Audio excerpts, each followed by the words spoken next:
আমি ভালোবাসতে খুবই ভালোবাসি, কিন্তু আমি এই মুহূর্তে কোনো প্রেমে নাই। এত সাদা সিধা একজন মেয়েকে পাওয়ার পরে কেন বিচ্ছেদগুলো হচ্ছে? भाई मुझे माफ कर दो। প্রাক্তন কি আপনাকে নিয়ে আফসোস করে? না, আমার প্রাক্তন আমাকে নিয়ে খুশি এবং প্রাউড। সে আমাকে ফোন কল করে স্বাধীনতা শুভেচ্ছা দিয়েছিল অগস্টের 5 তারিখে। 3টা প্রেম করছি তো আমি, দুজনই। আরেকটা বোধহয় নাই দেশে বা মরে চলে গেছে, আই ডোন্ট নো।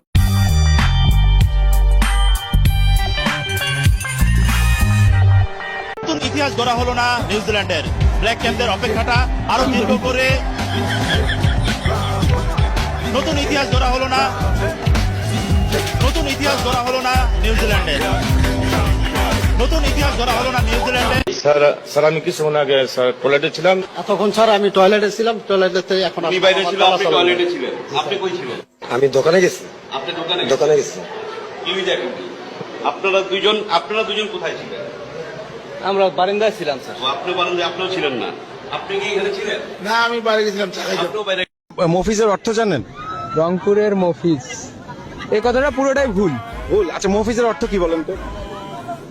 মফিজ বলতে রংপুরে কিছু নেই। মফিজের অর্থ হচ্ছে সাদা মাটা বা সাদা সিধা লোক। হ্যাঁ হ্যাঁ, একদম সহজ সরল লোক। জি জি। আপনিও খুব সহজ সরল, তাই না? জি, আমি অনেক সহজ সরল। আচ্ছা, এই জন্য আপনি রাতের বেলা সানগ্লাস পরে বেরিয়েছেন। বেস্ট অফ লাক মফিজ ভাই। কি ভাই, জেল থেকে বাইরে কেমন লাগছে? মানা করছি এদের কন্টেন্ট বানাইয়ে না, দেখছেন নি মাঝি কি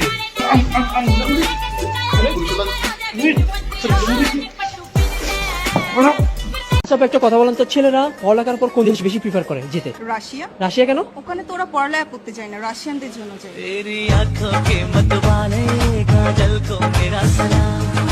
না না, কালো ছেলে পছন্দ করে না। আমার মা কালো ছেলে এলাও করবে না। আমার মা বলছে সুন্দর ছেলে লাগবে, সাদা ছেলে লাগবে, টাকা ইনকাম করতে হবে, তাহলে আমার মা বিয়ে দিবে। টাকলা ছেলে বিয়ে করা যাবে না। আমার মা বলছে যে চুল মানে টাকা থাকতে হবে, সাদা থাকতে হবে, লম্বা থাকতে হবে। হ্যাঁ,